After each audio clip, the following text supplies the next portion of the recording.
At the start of the 20th century, the British Empire still ruled global finance. London was the heart of money. Trade, insurance, banking, everything flowed through Britain. But behind the scenes, a new power was quietly preparing to take over.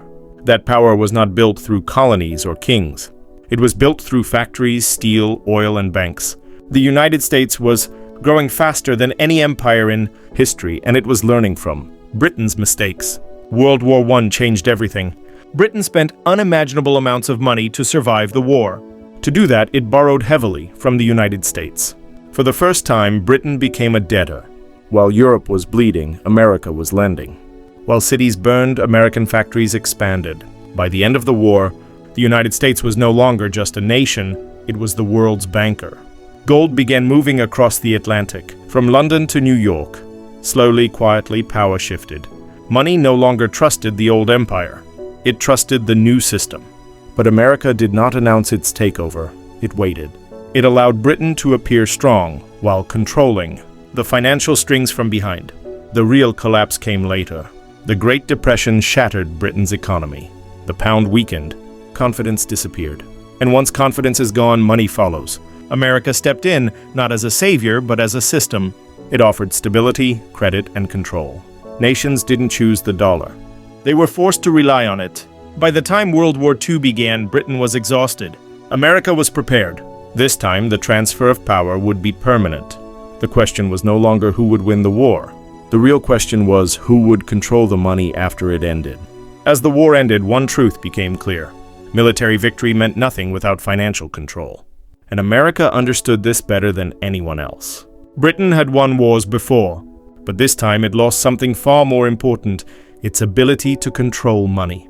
The pound had once ruled global trade. Now it depended on American support to survive. America did not rush. It allowed Britain to weaken slowly, naturally, without humiliation. Meanwhile, American banks expanded worldwide. Their influence reached every major capital. Loans became leverage. Debt became control. Nations that borrowed dollars slowly surrendered independence. This was not empire by invasion. This was empire by balance sheet. Britain saw the shift but could not stop it. Its system was outdated. Its power exhausted. The center of the financial world quietly moved west, from London to New York. By the time the world realized what had happened, the transition was complete. After World War II, the world lay in ruins. Europe was destroyed, factories silent, cities broken. Only one economy stood untouched, and that economy belonged to the United States. America now held most of the world's gold, not by force but by design. War had pushed wealth into American vaults, and the dollar was ready to replace gold itself. In 1944, leaders gathered at Bretton Woods. The rules of global money were rewritten. Currencies would be tied to the dollar, and the dollar would be tied to gold. This agreement made America the center of global finance. Every nation needed dollars. Every trade passed through American control without a single shot fired. Britain had officially fallen. Its currency no longer ruled. Its empire faded. The financial crown had changed hands. For decades, the system appeared stable. The dollar was trusted. America promised discipline, but power always seeks more power. Slowly, America began printing more dollars than it had gold. The promise remained, but the foundation weakened. Foreign nations noticed. Confidence cracked. The same pattern that destroyed past empires was quietly repeating. In 1971, the final link was broken. America removed gold backing from the dollar. Money became pure belief. From that moment, the world entered a new era, an era where money was no longer real, only trusted. America understood something others ignored. Money controls behavior long before it controls governments. If trade was settled in dollars, nations needed dollars, and to get dollars, they needed America. Slowly, contracts, reserves, and commodities were all priced in one currency.